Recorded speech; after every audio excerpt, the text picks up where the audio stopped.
Hi everyone, Anna here from EK headquarters. And you're in the right place if you're planning to upgrade to your first custom water cooling loop. You have already built your first gaming PC, but it's air-cooled. And now to upgrade to custom water cooling the easiest way, you need a water cooling kit, and getting an EK Quantum Power Kit is the way to go. Our power kits have everything you need to water cool your CPU. But before you purchase yours, you need to know there are different versions of power kits based on the radiator size. So make sure to check the radiator sizes your case supports. In the case of our chosen chassis, there is enough room to fit a thicker 360mm radiator in all positions, top, bottom, and even on the side. So we went with the kit that includes a P360 radiator. Let's unbox the power kit first. This neat packaging should include everything you need to assemble your first custom liquid cooling loop. You get some soft tubing to connect all water cooling components. The P360 radiator needs 3 fans. 360 represents the length of 3 120mm fans, while the P in P360 stands for performance. These are medium thickness radiators. We also offer the slimmer S and the thicker X versions, where S stands for slim and X for extreme. And now we come to the CPU water block. We chose an Intel platform for this PC and need a kit with an Intel version water block. Of course, if you're using an AMD CPU, you will choose a suitable kit for your AMD platform. Inside the power kit, you'll also find a combo unit. It acts as a pump and reservoir. The pump moves the coolant inside the loop, while the reservoir stores the extra coolant to feed the pump so it never runs dry. We also have all the necessary fittings, some cables we'll discuss later, a pump holder, and coolant concentrate. But back to the fittings. This power kit comes with 6 quantum torque fittings. They connect the tubing to every water cooling part, whether it's the water block, the combo unit, or the radiator. These fittings will ensure all loop components are securely attached to the tubing. These two, however, are 90-degree rotary adapter fittings. They rotate in a full circle, so it doesn't matter how you install them. Once attached to the water block, they accommodate a standard fitting on top. The beauty of this adapter is that it allows you to have 90-degree bends, making tube routing much easier and making the final result look better. We also have the 120mm EK Loop Unipump reservoir bracket. You can install this bracket on any location designated for 120mm fans, which is 105mm hole spacing, and then secure the pump combo unit on the bracket. In short, you use this bracket to attach the pump combo unit to any available 120mm space and rotate it in any direction that suits your build. Then it's time for the clear cryo-fuel coolant concentrate, which you mix with distilled water until you get 1 liter of coolant. And if you're in the mood for something more vibrant, there's always our dye pack, which turns transparent coolants into any color you wish, except black or white, which are not colors technically. Next up are cables. This one will split the DRGB signal for other components such as fans, combo units, and water blocks. You connect them all to the splitter and then to the motherboard. Then we have the PWM splitter. The PWM is used on fans and the pump. You don't want to connect the fans on the pump but control them separately. So if you have only one PWM connector in your PC, you can split to connect more fans. Now, our neat foldable filling bottle is what you can use to fill the loop with your EK cryofuel. And this little gizmo is our tube cutter for soft tubing, so you can skip the scissors and cut your tubing like a pro. Now, the ATX bridging plug is used to power up the PSU without powering up the whole system. To do this, unplug the main 24-pin power cable that goes into the motherboard and plug in the ATX bridging plug instead. It will bridge the connection and send the signal to the PSU to power on. When you have a pump connected to the PSU, it will power up the pump and the coolant will start to circulate. This enables you to fill the loop without powering up the motherboard. This holder is used to attach the pump reservoir combo unit to the case. For example, it can be used on a rail. You attach this bracket to the rail and this clip, shaped like the letter C, to hold the reservoir. Let's move on to the heart of your PC, the CPU and its water block. The one we have is for the LGA 1700 platform. That's Intel, of course. The water block comes with a basic Allen key and some thermal paste. You'll see the DRGB cable at the back since it has an LED strip inside. It also has a mounting mechanism, and that is everything you need. There's nothing complex to worry about, thanks to the EK Exact Mount system. This part goes to the back of the motherboard to mount the CPU water block. But first and foremost, you apply the thermal paste. Then you screw the back plate on, and that's it. Just don't forget to remove the sticker. Power kits don't have a GPU water block, but you can always add one later. Then you have your radiator, aka heat exchanger. As the coolant passes through the CPU block or any other water block, it picks up the heat from the water block and travels through the tubing until it reaches the radiator and goes through it. The coolant will enter one of these ports and go around the radiator to the other port. It also needs fans, 3 of them in this case. So when you mount the radiator, the fans should be installed in a way that pushes air outside of the case.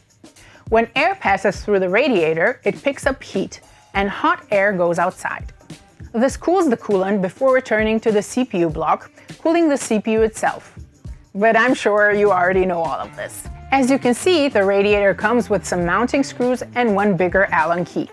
With this being a multi-port radiator, you can remove these ports using the Allen key and move them from one side to another. That means you can have your tubing attached to the other side instead.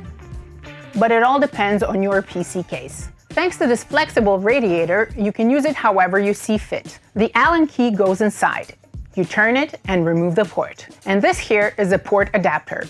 Once you remove the plug and attach it to the other side, you can add a fitting or a 90-degree angled adapter and then the fitting. Later on, you'll learn why we use these 2 ports. Included with the radiator, you also get some longer screws and a few shorter ones.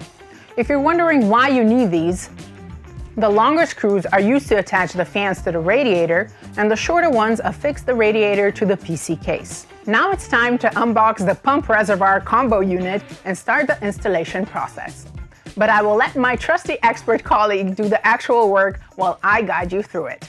You'll see that the reservoir has 3 ports at the bottom to which you can attach your tubing. One is an outlet port and the other is an inlet port.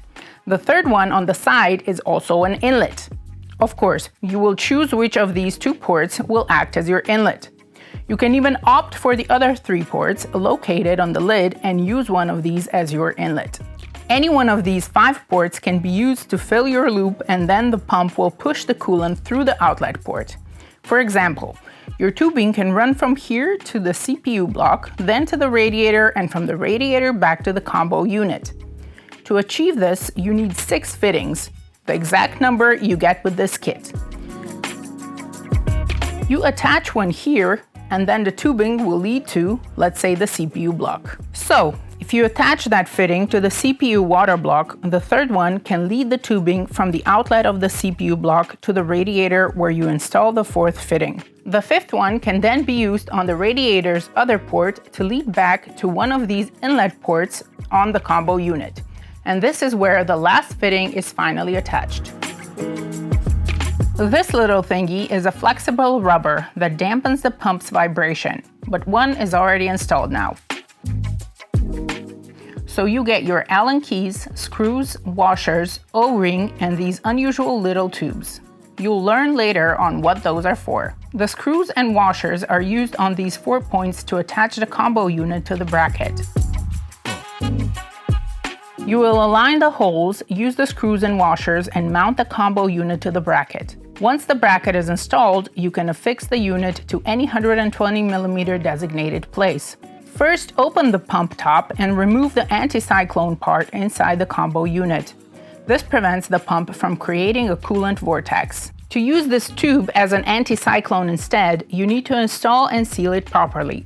That's what the O-ring is for. You position it into a groove and push the tube through the O-ring into the inlet hole. Now you're left with this little metal tube. If your chosen inlet is on the top of the reservoir, the coolant will create bubbles when it drops through the space at the top, since the coolant level can never go to the very top. Those bubbles will then reach the pump and circulate through the system, which is something you should avoid. So, To create flow without bubbles, you open the top first, remove one of the plugs where your inlet will be, and install this tube on the underside of the reservoir top. Once assembled with a fitting on top, this tube will lead coolant straight beneath its level in the reservoir with no bubbles. Your pump also comes with these cables, the DRGB, just like a fan, and the PWM cable. But as you can see, this one only has 2 wires instead of 4 that you would find on a fan. This is because the power wires, positive and negative, have been split into SATA connectors. Since the pump needs more power than fans, it's better if it comes from another source, like SATA from your PSU, so it doesn't overload the motherboard. And if you're wondering what this sticker is used for, imagine drilling a case panel to install this pump combo unit without using the bracket. Sticking this neat scheme on the case panel will greatly help you in the modification. The combo unit is then installed directly to the side panel without the bracket. In the fan box, you'll find these screws for mounting the fan to the PC case. These are not used to attach the fan to the radiator. This fan uses EK OmniLink connectors to connect all the fans together. In this case, one cable will connect all 3 fans to the motherboard. On that cable, you'll find the PWM and DRGB connectors, with the PWM being used to power the fans. The PWM also sends signals to the motherboard about how fast the fan is spinning and the other way around. It controls how fast you want the fan to spin. If you set it to 1000 RPM, it will keep the fan spinning at 1000 RPM. The other cable will control the lighting. It can be connected directly to the motherboard or any other controller to create different DRGB effects on the fans. First, you should install the CPU water block on the motherboard. It is best to remove the motherboard from the case, attach the water block, and put it back inside. Start by turning off the power, removing the stock cooler, GPU, and cables, and then remove the motherboard.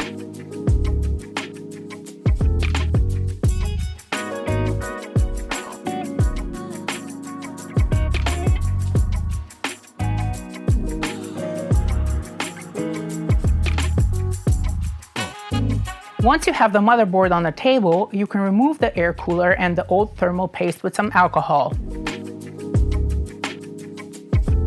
Then apply some fresh thermal paste and carefully turn the motherboard over. Align the holes on the backplate with the holes on the motherboard.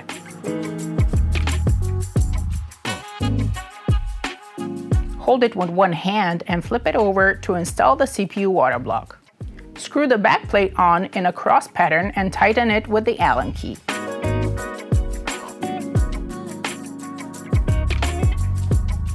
Once the CPU water block is installed, you can return the motherboard in the case.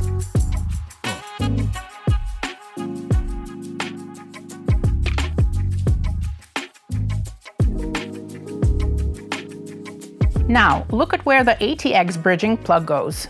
Right on the motherboard's main 24-pin power cable, sending a signal to the PSU to turn on when you flip the switch. For now, store it someplace safe. Don't forget to plug all the wires back in, like this one for the front panel and PWM for the fans. We will use the DRGB splitter to get extra connectors for the DRGB. To picture the loop, imagine the radiator at the top with tubing on the right side. It will lead to the combo unit installed below. Then from the combo unit, the tubing will go to the CPU block. From the CPU block to the radiator and back to the combo unit.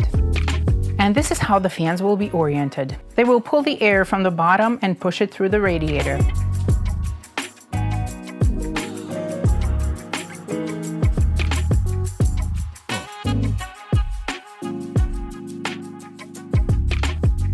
Once the assembly is done, you'll connect the cable splitter for the OmniLink, the PWM, and the RGB connectors. After that, the whole radiator and fans assembly can go inside the case. This particular PC case has a removable top bracket that allows us to place it on the radiator, attach the screws, and easily mount the whole thing back in the case.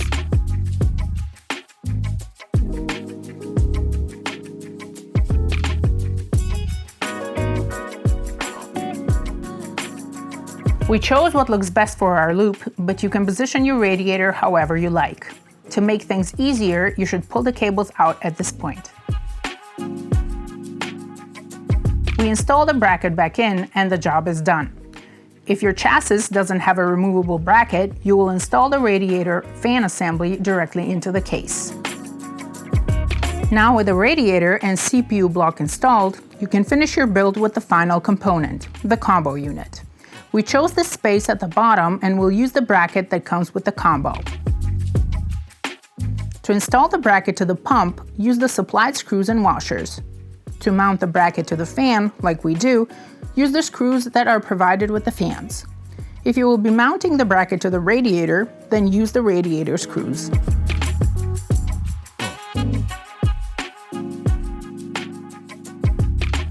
If you choose the PC case for your combo unit installation, then use the screws that are supplied with the bracket.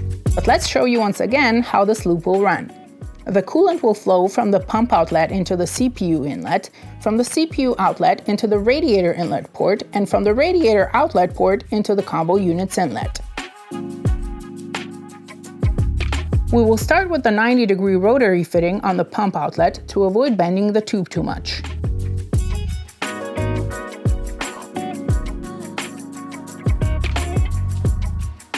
Once you have tightened the fitting with the supplied multi-Allen key, remove the compression rings to attach the tube.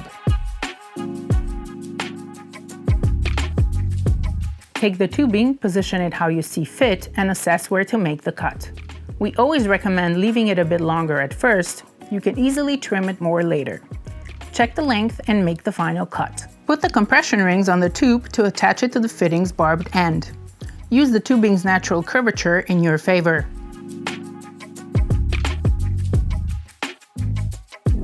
Tighten the compression ring and that's it. The other side is a bit more challenging to fit. But once the tube is on, tighten it up and voila! The first tube run is done. The second one will start at the CPU and end at the radiator. It needs another set of fittings. If you choose a plexi water block like we did, tighten it more carefully. Don't forget about the other one on the radiator. Remove the compression rings. Measure the tube, cut it, put the compression rings on, attach both ends, and tighten the compression rings. Later, you can add some extra 90 degrees fittings to achieve a straighter tube run. We will keep things more simple in this case.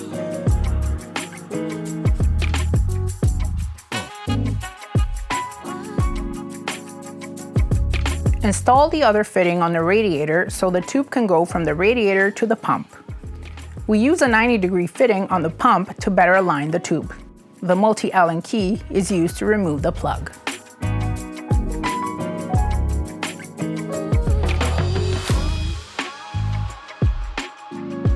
Once that last tube is in and before you fill your loop with coolant, you must test it for possible leaks.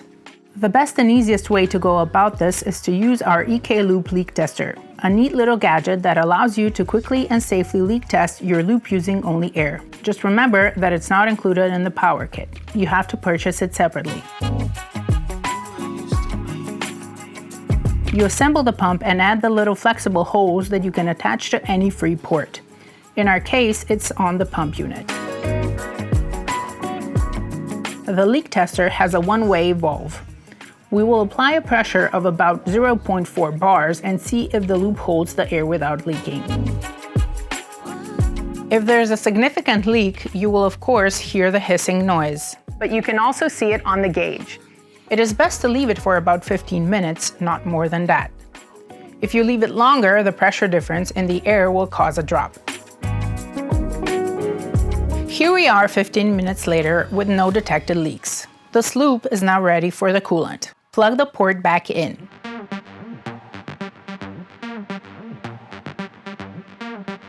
At this point, you can mix the cryo fuel and fill the loop. However, you can go a bit further and install a GPU water block just like we will. In our case, one extra radiator can fit at the bottom, and we will definitely install it to boost the cooling power. With an RTX 4090 GPU and a 13900K CPU, a second radiator will undoubtedly be useful. If you also plan to water cool your GPU, you can always contact our tech support to ensure you order the correct water block. You can also check the compatibility list on our website to see which water blocks are compatible with your graphics card. We chose a white version EK Quantum Vector 2 water block, and the white radiator with white fans to match. We went with white so you can easily differentiate these parts from what you get with the Power Kit. There are some extra satin titanium fittings, 4 in this case, of course the same size as those from the kit, so that the remaining soft tubing can be used. These are size 10/16, which is the diameter of the tubing. 10 mm inside, 16 mm outside.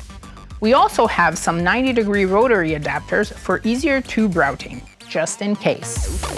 It is now time to replace the air cooler with a GPU water block.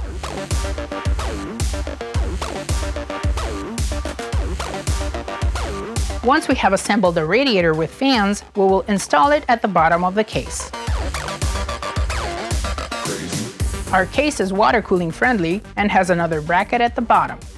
Just like with the first radiator, we take the bracket out and attach the radiator to it. The screws shouldn't be too tight to keep it movable. And when the final adjustments inside the case are done, we put the remaining screws in and tighten them fully.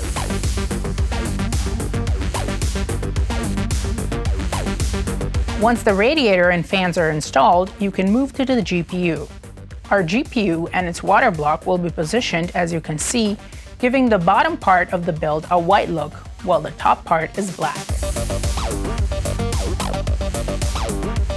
The GPU now needs some screws to hold it, and once it's installed, we can connect everything with some tubing. 2 ports are open while the other 2 are closed with plugs. Our plan for the tubing is to go from the pump's outlet into the GPU and from the GPU to the CPU. As you can see, we are using 90-degree adapters on the GPU inlet and outlet ports to avoid excessive tube bending.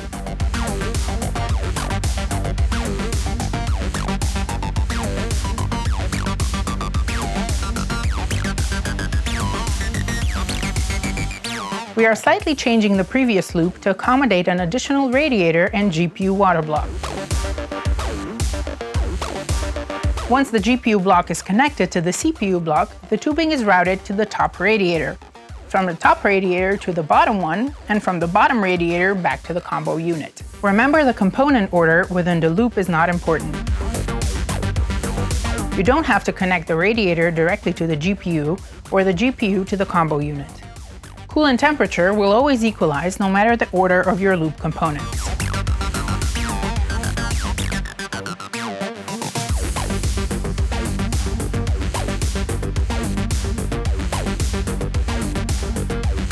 Our loop is now complete. Let's explain the tube routing once again. The pump combo unit takes the fluid from the reservoir and it goes into the GPU block. From the GPU into the CPU block, from the CPU block to the top radiator, then down to the bottom radiator, and from the bottom radiator back into the reservoir. Now, all that's left to do is leak test the loop before we can fill it with coolant.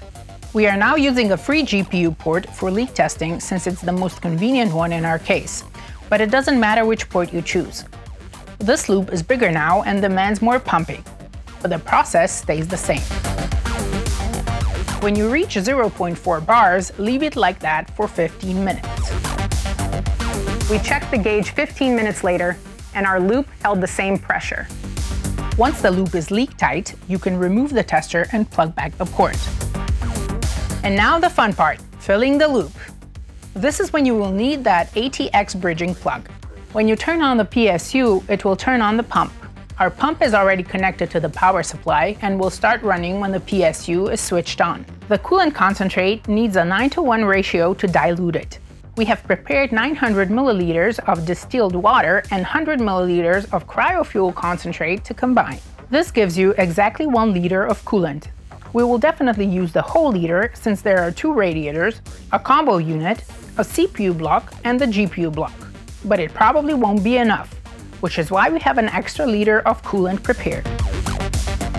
Pour the coolant into the filling bottle and start filling your loop. We will fill our loop through one of the top ports on the reservoir. Always keep one hand over the PSU switch to turn it off immediately when the reservoir empties so the pump never runs dry.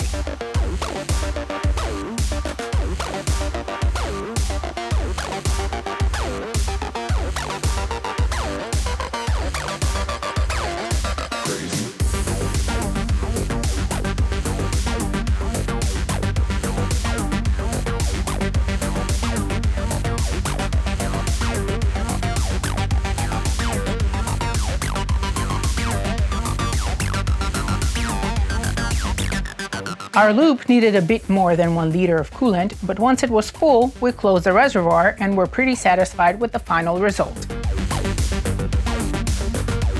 We switched off the PSU, removed the ATX bridging plug, connected the 24-pin connector back to the motherboard, and turned on the PC. It looks stunning in our humble opinion. The black components, top radiator with fans, combo unit, CPU water block, and fittings are what the EK Quantum Power Kit gets you. Our white components, on the other hand, GPU water block, bottom radiator with fans, 4 fittings, and 2 90-degree rotary adapters were added additionally to expand the loop.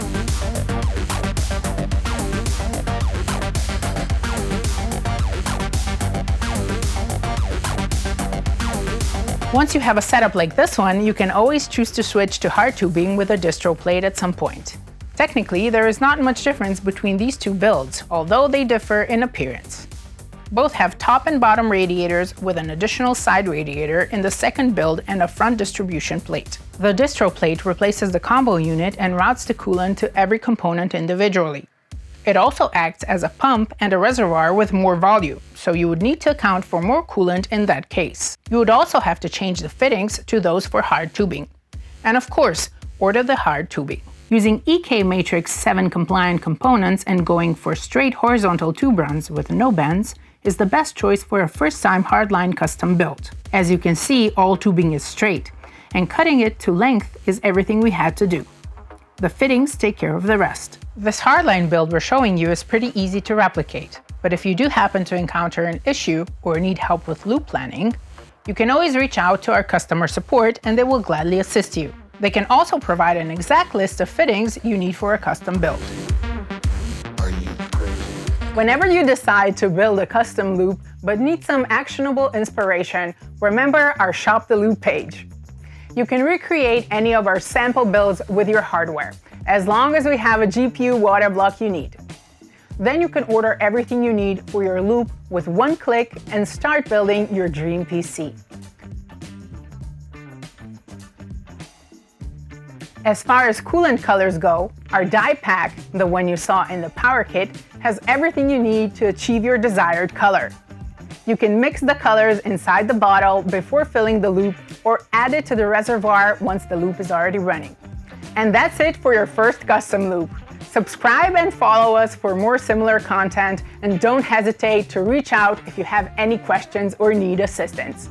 Until next time, stay cool, stay custom loop curious.